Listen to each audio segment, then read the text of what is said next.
I'm Zibby Owens, and you're listening to the award-winning podcast, Moms Don't Have Time to Read Books. Thanks so much for listening to my podcast. If you like what you hear, please follow me on Instagram at Zibby Owens and also at Moms Don't Have Time to Read Books. Thanks so much for listening. Enjoy it. Today's sponsor is Booknix. Booknix is a teacher-facilitated interactive subscription box and online book club for middle grade readers. I have two good middle grade readers, and I think this is like a godsend, so I hope you do too.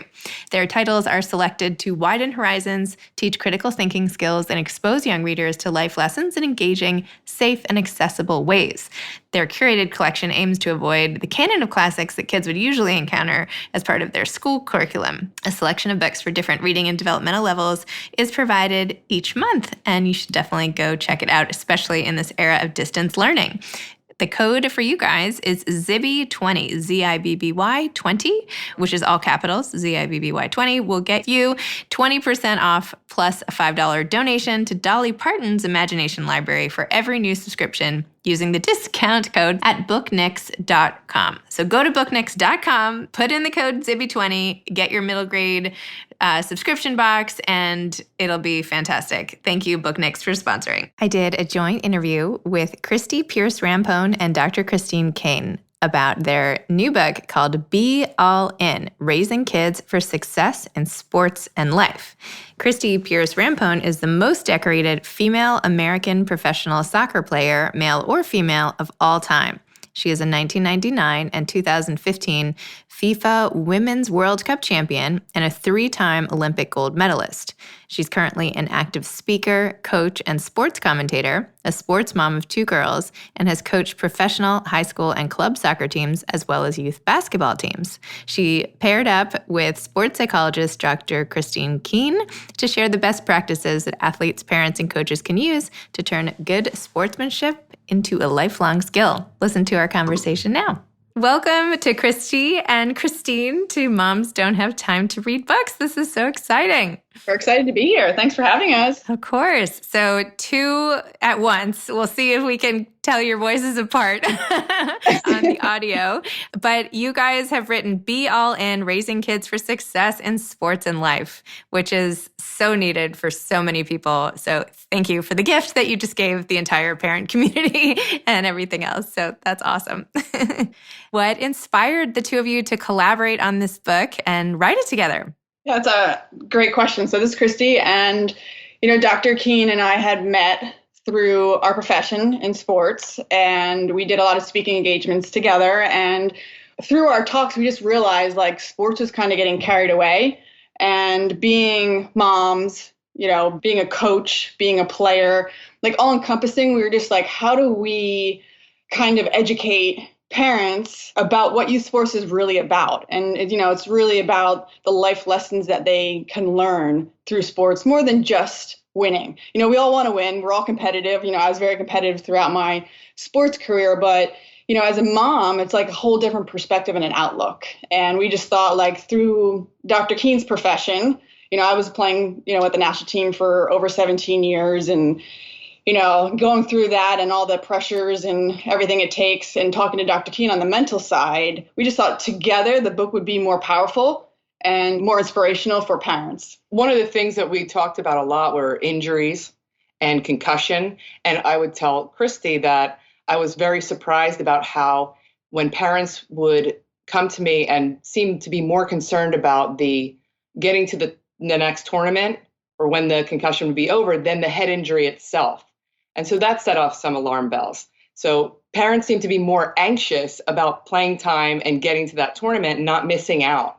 And it's not that the parents don't care about their children or the head injury, but there's clearly a lot of anxiety around, getting to the tournament, getting to these games. And that's what kind of spurred us to, we could probably collectively be very helpful in terms of, because Christie's stories, so many stories in the book, absolutely amazing about how she came up. And she didn't come up playing, on elite travel teams and having multiple trainers. She played multiple sports and she had a lot of fun. So she had some really great stories. But it really, I think, serves to maybe calm down some of the pressure that we put on ourselves to be sure that our children, are we doing enough for them? And we hear a lot of parents talking about that. Am I doing enough for my child? Am I putting them in the right opportunities? So we wanted to help parents out with that, like kind of give back that way. Thank you. That's nice. Christie, I couldn't believe reading some of the stories from when you were growing up about your coach in 9th grade who told you to try not to be as good a soccer player on the team and said something like, it's not like you're going to end up in the Olympics. It's like, Did you just want to like take your medals and throw them in the coach's face? I mean, I use that kind of statement. It's always been in the back of my head for motivation, because, when somebody of that stature, like that's somebody I looked up to as a teacher and an educator. Like when she said that to me, I was like, you almost look back into yourself like, is that the way I'm perceived? Like, is that the way other people think of me? And, there's a lot of like inner voice going on at that moment. And I just had to like self-reflect and realize like, I loved being on the field and playing. Like that's where my strengths and that's where I became me as a person.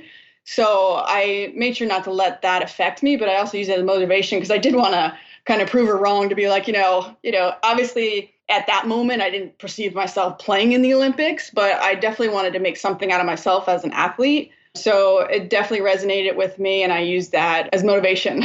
And one of the things that's really cool about her story that, I don't know if you remember this, but at the end, she said, I listened to her, and maybe I didn't score as much, but I made sure I helped my teammates score more.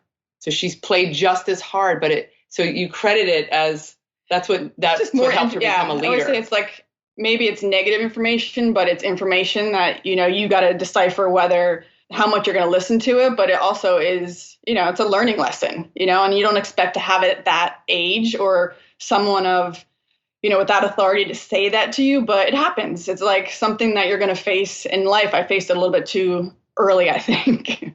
It's funny because I feel like some parents fall in the bucket of excessive praise and thinking their kids can do no wrong and just building them up, especially in the sports arena, so to speak. And yet you came from like the opposite. And I know you mentioned, in your book how when you were growing up, you were more of a shy, quiet child, and then you ended up becoming such a leader. But it also speaks to the fact that you don't have to be the most outgoing, rah, I have the wind behind my wings, or whatever you want to say, to achieve those types of goals too, which is, I think, such an important message.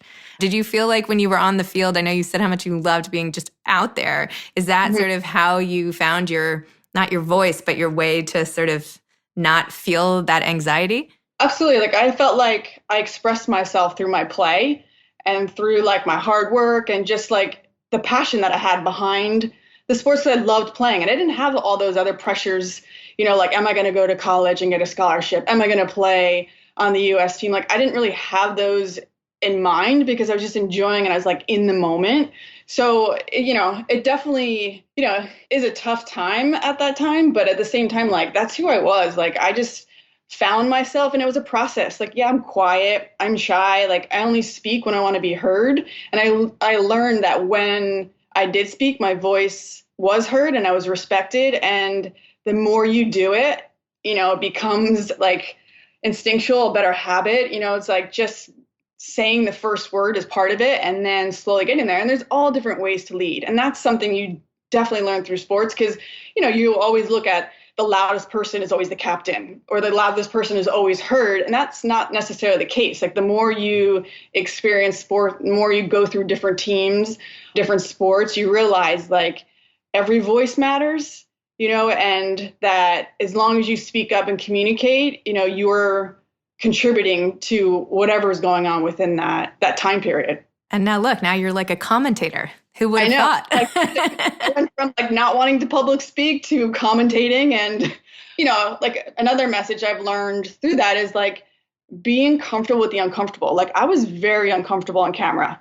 Like I was very relaxed and like confident in my messaging and like how I like would see soccer and understand the sport and like what I was watching. But as soon as those cameras come on, it's like a whole different ball game. So it was just pushing myself past that comfort zone. Like I can do this. Like that's part of what I learned. And yet I couldn't work hard like on the field. Like I couldn't push through something. So I had to find different tactics in the next chapter of being a sports commentator. But in the beginning it was tough, but again, a process. Like by the end, I was loving it. But I feel like pushing past your comfort point could also be the title of this book. Because I feel like you started the whole thing off with like being pregnant and having an operation and like, oh my gosh, like if I went for a walk, I think I went to like a spin class my whole pregnancy and I was like, that was too much. I have to sit down. So anyway, your ability to sort of talk yourself through the most excruciating pain. I mean, that's, Right. I don't know. It's impressive. That's the mental side of what sports gives you, because you're constantly hearing like all these voices and there's so many distractions, especially nowadays, that can defer you from that dream and the decisions you're making. So it's like, you just have to like, I don't know, keep pushing. I want to add something so you know about she actually works out with no music because she wants to feel her body and deal with that pain and how her body is reacting to pushing herself while she's exercising. And it's become a habit because now when I run every day with my dog, and I get that time to myself as a mom, it's like I'm just enjoying all the sounds around me, like the environment, like just being able to wave to people and connect with the world and hear myself. Like it just, how's my day going? I actually kind of talk to myself, but that's the mental prep that you kind of learn through sports. That's why not avoiding. Don't avoid, I think that's why I like swimming laps. It's like my one, not that I do it that often either, but it's like the one time where like all the rest of the noise stops, not just actual noise, but like the noise, right. Like all the demands and all the rest. And even running, you still have your phone. People keep like interrupting the best songs while you're like trying. Right. Anyway, so you can like put it all away and just have that time for yourself, especially as a mother, because we're so busy, we're so hectic, the schedules are so crazy. So it's that time to like just take for yourself and like really enjoy it. But I will, credit sports to that. I would credit like, that preparation so that I knew how my body was feeling. I could listen to my breathing. Like that inner voice is so important that parents don't realize through sports, the whole mental side of it. So that kind of got me through those big moments of winning World Cups and Olympic gold medals, because you're only listening to yourself at that moment. Even though there's 90,000 fans, like you hear your own voice, and that's what you have to listen to. And you have to respond and react to those messages. And when you can talk yourself out of a negative situation, make it positive, that's what you're doing during those like last laps when you're running or those interval trainings. So credit that. It seems like one of the big differences in true success as an athlete is the ability to withstand pain. And I know that's like not as talked about as much, and there's so many great tips in the book, but I feel like instead of parents, and my world is one of like, I felt bad that I didn't have my kids like playing soccer 3 times a week in first grade because like 3 other parents did that in my class. And I had to be like, no, I really don't think this is important. Like I have to stay, it's hard to buck that trend and feel like, well, why am I the only parent who's like, not doing travel baseball? I don't know, because, and I know you had this whole thing on early specialization in the book, which I also found super important, because I feel like people keep thinking they're going to get a leg up if they get their kids early into these sports. Mind you, that was in first grade for my older kids. Now they're 13, and not one of those boys is still playing soccer. P.S. Of course, right? So, right. But maybe instead in first grade, they should just find a way to teach like pain management, because that's really the skill that they need more than like, how they dribble. It's like, Absolutely. I mean, I think part of it is like, as you get older, that's the good education piece that I can give back to the kids, because I didn't really know how to necessarily push through the pain at a younger age, or like what my limit was. Like, you feel like your legs can't go anymore, you can't breathe, but there is that extra push that you have in you that as parents, we try to teach our kids, but they also have to experience it, so it's making sure that they understand that like sports is hard work. You're going to have to like push outside that comfort zone. You're not always going to feel the best. There's moments where you're not going to want to get up and go to training, but you committed, so it's just like those little messages that we can continually talk to them about, because that's how my parents, I credit a lot to my parents and how they raised me. And it was just like, you committed to it, you're in it, and you're, that's why I have this whole philosophy of like being all in, like, you got to be present. Like when you're there, don't worry about anything else. Like don't worry about your social life and what your friends are doing, or you have a lot of homework. Just enjoy being at practice and enjoy your friends. And, I think we get so caught up in this lifestyle now of like, on to the next, on to the next, on to the next. And that's what's refreshing about like sports, and making sure you understand what sports is all about, because I have two completely different personality children. I have the one that's motivated, outgoing, and I have my introvert and needs to be pushed. So especially during this time that we're experiencing, like, we're just taking a break right now, and it's, one is loving it and one is struggling with it. So it's, identifying your children and what their needs are. And, you can find that through sport.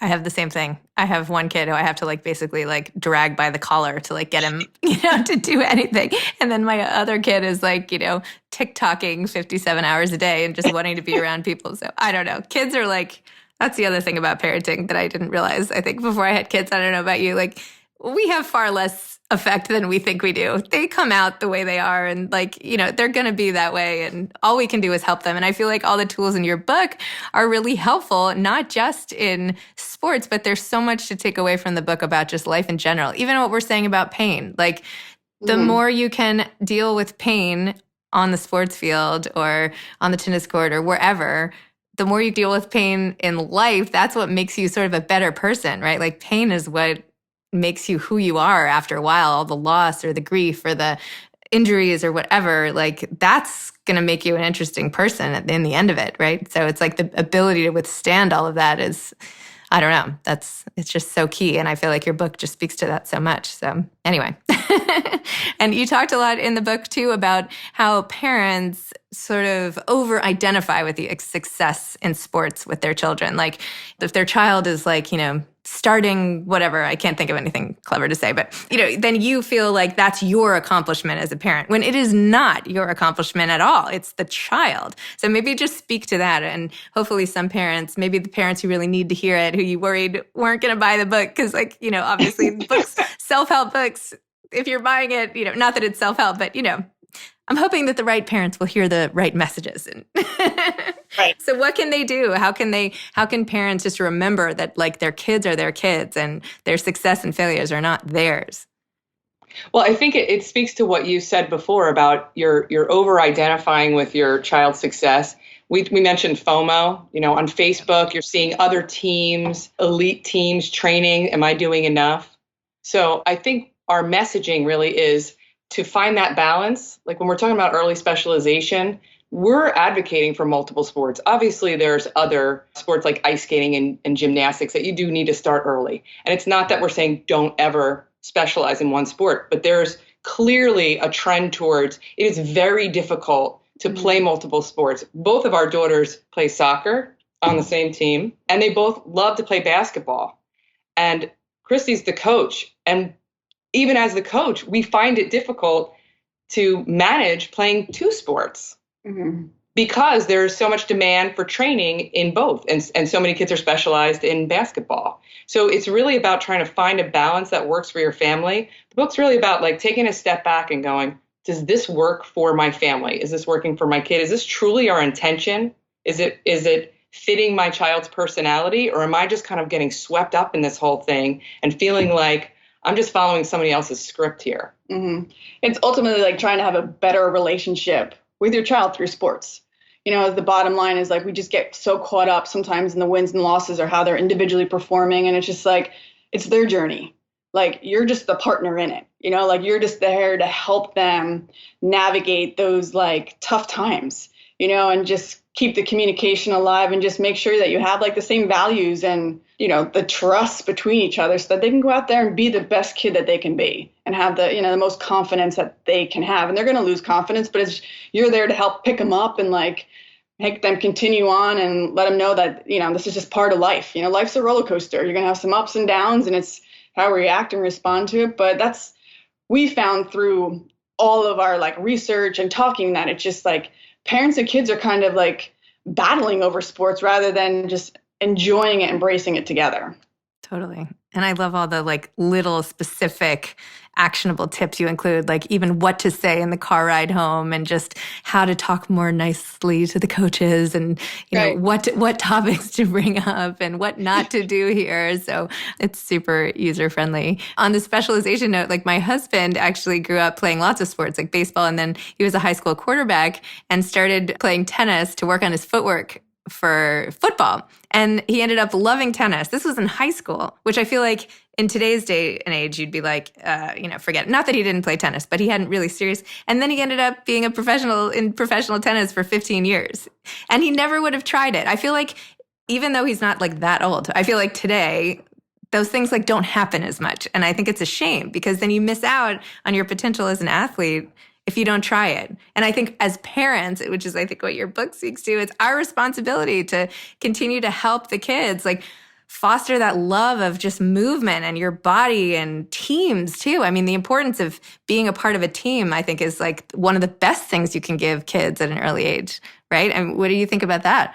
Yeah, team sports is huge. There's so many life lessons that you grab from team, just how to work with others, like how to use your voice, how to be a leader when asked upon, it's, difficult situations with wins and losses, position change, and that's what's so great about sports. And like you said, with your husband, like I went to college on a basketball scholarship, and look, my path went down the soccer route, and you just never know because we all develop at different times, like I was, as you consider, a late bloomer. I was athletic, but I didn't really have a skill set for soccer. I mean, I developed that when I almost made the national team. So it's just, you don't know what course your kid is on. Like, just allow them to express themselves, allow them to choose what they want to do. Because we also found that, like, if kids actually pick the sports rather than the parents forcing them into it, there's more dedication, there's more commitment, there's more passion behind it. And,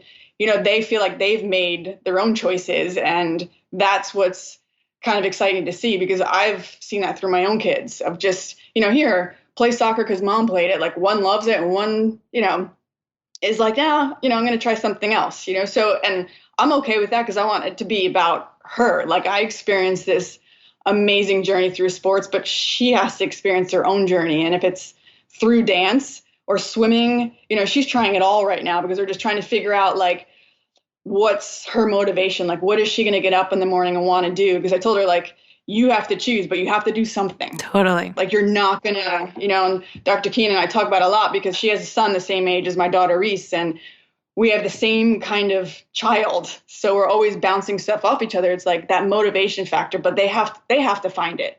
They can't do it because their older siblings do it. And a lot of times the younger siblings tired of sitting on a soccer field or tired of going to a basketball court. Like, they want their own story. And that's kind of like, and it's, I think, easier for parents just to kind of keep them doing the same thing in the same sport or the same club. But it's like, no, let them be who they are, because you don't want them to regress and, turn into something that they're not capable of being. Like, they're professional spectators right now, the two of them. They've been dragged to every basketball and soccer game. Yeah, they've been, yeah. I used to like drag my kids with me when I would take tennis lessons. And so I was like, well, I'm going to make sure they play tennis because, like, what a skill. And I love tennis. They're going to love tennis. And this actually, I shouldn't even tell the story, but this is actually how I met my husband, because when I met him, he had been coaching like professional tennis, but then he was also doing like kids lessons at times. So I brought my son, who loved football, right? Hated tennis, was wearing like head to toe Broncos gear, didn't like tennis at all. I had to like drag him to this lesson, get him out there. And that's when I met my husband, Kyle, and he was his teacher. And he calls me onto the court after 5 minutes and is like, hey, your son doesn't like tennis. And I was like, yeah, I know that. And he's like, well, I don't think he should be taking tennis lessons. And I was like, well, I do. And he's like, well, he's not going to be taking tennis lessons from me. And I was like, oh, okay, who is this guy? Anyway, Now we're married, so whatever. Anyway, but the point is, like, it's such a parenting fail of mine because I just assumed, like, if I loved it, he'll love it. And now that I'm not, like, forcing him to play tennis, he plays tennis. Like, he'll be like, yeah, let's just play. And I'm like, oh, anyway. The advantage of having multiple kids is I won't mess up my little kids as much, but but just because I haven't interviewed any other Olympic athletes, I don't think. What do you think is the key to attaining that level of success? And then I just want any advice to either aspiring athletes or aspiring authors, but just to get to that level, what's the advice there as a parent or as a player? To get to that level, you have to have the passion for it. You have to love it and want to get better each and every day. I think the key to get there is just like that competitive edge to want to push not only yourself, but everybody around you. And I look at it right now, like a lot of parents will always ask us, like, especially during this time, like, is your kid self-motivated or are you pushing them to do something? Like, if they really truly love it and can't wait to get back on the field, the court, the ice, whatever it is, they should be out there like inspiring themselves and pushing to get better. And then you really truly know like they love what they do, and I do love the competing aspect. So like the skill set was always tough for me, but I knew I never want to disappoint my teammates. So I always had some type of motivation, whether it was for myself or my teammates, to keep me going, during those like tough times. But to get that level, it's a huge commitment, but I would say it's a lot more mental than a lot of people think. They just look at, I guess, the TV and they see the physical side of it. They see the technical side of it, what they're watching, but there's so much of the mental side that goes into it. So you have to be mentally strong and tough to compete at that level and understand you're going to make mistakes and you're not going to be perfect. And, like I was always trying to be perfect in the beginning, and that was tough. Like I didn't do well when I was always comparing myself to others or, trying to be perfect. And I realized like the mindset I had to switch to, because I was always the best in every sport I played at a young level, but not when you get to the national team, like you have to change a little bit. And it was more of like striving for that excellence. But I will say the mental side is what keeps you there. Like, I think everybody has the ability, sometimes not everybody, but like there's a good percentage to have the ability to get there, but the mental side is what keeps you there. And what about having the endurance to write a book? Well, like I just, through all my experience, I was like, I've always been someone that loves to educate and kind of give back. And what better way to write this book when I've had 19 years of experience at the national team? I've been through, a couple of years of professional, like I probably have had 20 head coaches, so you're just hearing such different information, different strategies, different techniques. And it was like, I have all this information. I need to express it and help, because the sports world is getting a little bit crazy.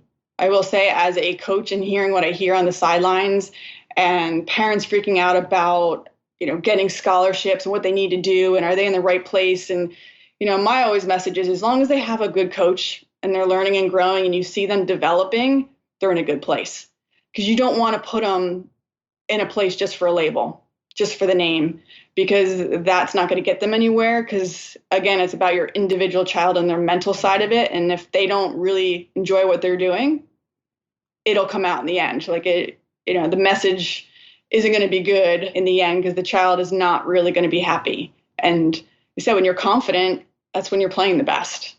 And the confidence comes from the belief you're in the right place and doing the right thing to help.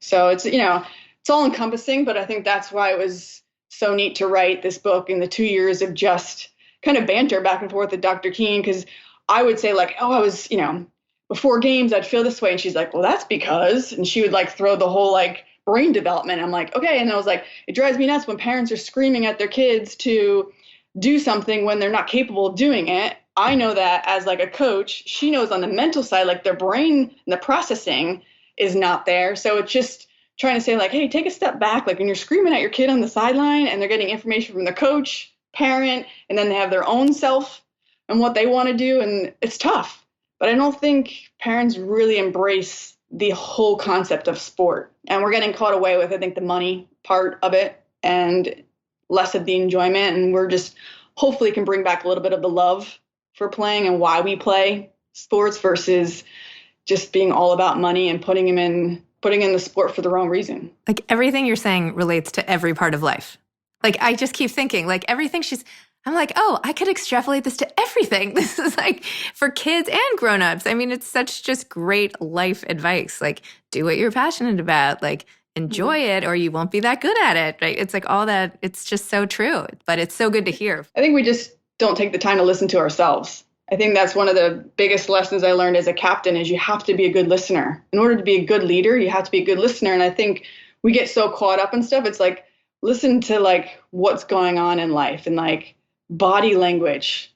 Like we talk in the book, like nonverbal communication is huge. Like you can really, if you actually take a step back and are aware of what's going on in life with your child, you'll be able to tell everything. Like they wear it, you know, but it's like and that's why I hope people read this book because yes, a lot of the messages are like, yes, like, you know, I could relate that to a lot, but it's just like, are you? Like, that's kind of the question to parents is like, yeah, we all know the answer, but like, are you listening to yourselves? You know, and this is kind of just, you know, different ways of, you know, self-reflecting and looking at yourself as a parent and can you help? You know, what can you do in your busy schedule?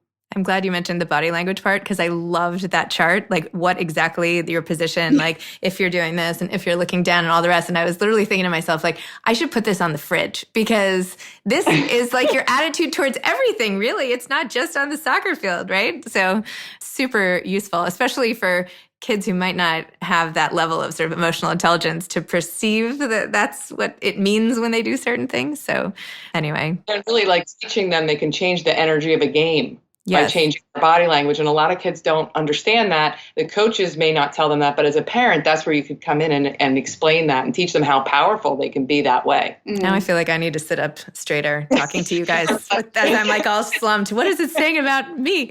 Anyway, this is like my soccer week because yesterday I interviewed Glennon Doyle, who's married to Abby. It's so funny. So anyway, I'm having like, now I feel like I should go outside and just start kicking the soccer ball around or something. Anyway, do you have any parting advice to aspiring authors? And then I will let you go. I know it's gone long. Yeah, I think for other authors that are aspiring, it's kind of very similar to sports and using your voice. It's like, just start writing it down. Like, just get your thoughts. That's what we did. We were just talking so much and writing stuff down. And then we're like, let's just write a book, right? Let's go for it. And, you know, it is a process like anything else in life. And I didn't realize how much, you know, after we wrote it, I didn't realize how much goes into it afterwards. But like, you know, it's an amazing time over the last 2 years of being able to just kind of go back through like all our thoughts and just getting it down and like feeling accomplished. You know, like after sports, I was like, what is my purpose? You know, and this helped with my purpose because I'm like, now it's about serving and giving back and all the experiences I had, like, I don't want it to go to waste. And same thing with Dr. Keane. She's got such an amazing brain and like she understands the whole aspect of sport and where kids should be and just the hearing. And that's why I love the connection we have because, you know, she is able to talk about things that I can't even understand of like why my brain is thinking this right now or how do I stop my anxiety or how do I like stop with like always overthinking. Like it's just a good combination of sports and the mental side of it. And yeah, she helped me, you know, we helped each other, I think, push through it. So. Definitely. Like allaying my fears, like, well, if Christie Pearce Rampone doesn't have her child in 4 nights of training and, you know, and she can be relaxed about it, and, you know, I can take a cue from that as well. But I think for aspiring authors, I'd go back to what Christy said before, to get through. I mean, obviously writing a book's going to take a pretty long time. So, and it takes a lot of perseverance and determination. I mean, I think they say a lot of people, they'll start writing, they'll stop, you know, after a couple, like 3 months. That's usually where people kind of cut it off. But we were so passionate about the topic. We love talking about this. We love to help. We interact with youth sports parents all the time. So I think our passion for the topic, we felt like was an important topic. And that was always the feedback. You know, people get excited to talk about it. And then, you know, maybe we can, you know, make a difference and change youth sports landscape by doing this. I mean, every team should get every player a copy of this book. That's like how it should be That should be the distribution strategy. That'd be amazing. And by the way, if you're not that you need my help on this, I'm sure you two have a zillion ideas, but I think your next book should be about what happens after you stop playing competitive sports, because I don't think there's enough out there to help people who used to be a really high level athlete and then they have to just be regular adults. So anyway, if you're looking for another project, I would suggest that one. I like that one. Who are you after sports? Where's your what is identity? it? And that happens to kids when they get hurt. Your kids are out for 6 months or a year, and then they're like, who am I? Yes. And they have to redefine themselves, or maybe friendships and social circles. And that's something we address too in the book. We're taking your advice. Good. Go for it. Goodbye. Go get working. Okay. Anyway, thank you so much for all your time. And thanks for coming on Moms Don't Have Time to Read Books. Of course. Thank you so much. Appreciate it. Thanks again for listening to my podcast, Moms Don't Have Time to Read Books. If you liked this episode, please follow me on Instagram at Zibby Owens and at Moms Don't Have Time to Read Books, and sign up for my mailing list at zibbyowens.com so you can always hear about the latest things I'm up to. Thanks a lot. Thanks again to today's sponsor, Booknix. Go to booknix.com. Zibby20 is the code to get 20% off of your middle grade subscription box. Thanks so much to Steve and Ryan at Texture Sound for the sound editing. And thank you to Morning Moon Productions for providing this fantastic intro and outro music. Thanks for listening. You could always email me at zibby@zibbyowens.com.